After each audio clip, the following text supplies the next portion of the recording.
When you are approaching these national accounts, whether it's a new brand or maybe you're expanding an existing brand, what are the specific metrics or performance indicators that are most important to them in their consideration? It's definitely one of those things too, where depending on the category and the size of the brand, it's all about the angle.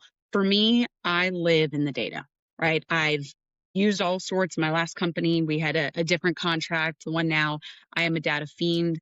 I live, breathe it, dive it. It's all the interpretation. One of my first roles, I had the fastest growing North Coast Cabernet between 12 and 14.99 on a Tuesday. Those type of factoids that you can dig out to show them are definitely important. Brand rankings, when you're talking about someone like a C store or even a SKU ranking, it's again hard coming from a startup and saying, hey, I want to get into a C store and look through and be like, I'm the number 512th SKU.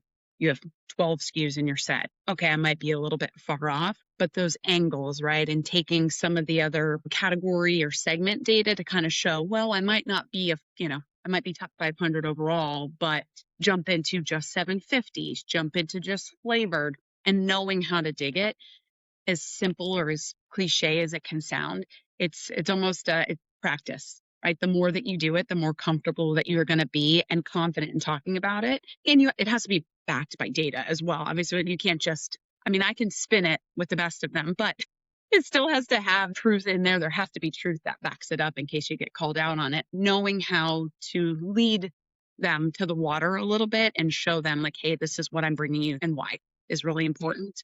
Within flavored wine, XXL or even RTDs in my past, the rankings of flavors are something that I was always surprised going to my account meetings. They were genuinely appreciative. Thank you for ranking those. I'm like, oh, it just seems so obvious, but definitely helpful when you're going in. If you have something that has, like mine right now, 13 different flavors, it's overwhelming, right? You don't want to submit 13. So saying, hey, within Florida, here's my top 5.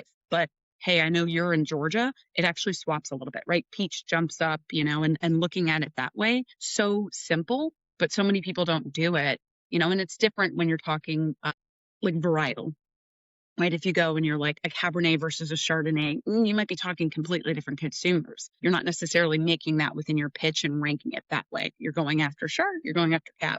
With this, the more you can give them in a somewhat new, I don't want to say confusing category, but a newer category, the more information, the easier it is for make their decisions, the better that I've performed, honestly, with my national accounts as of late.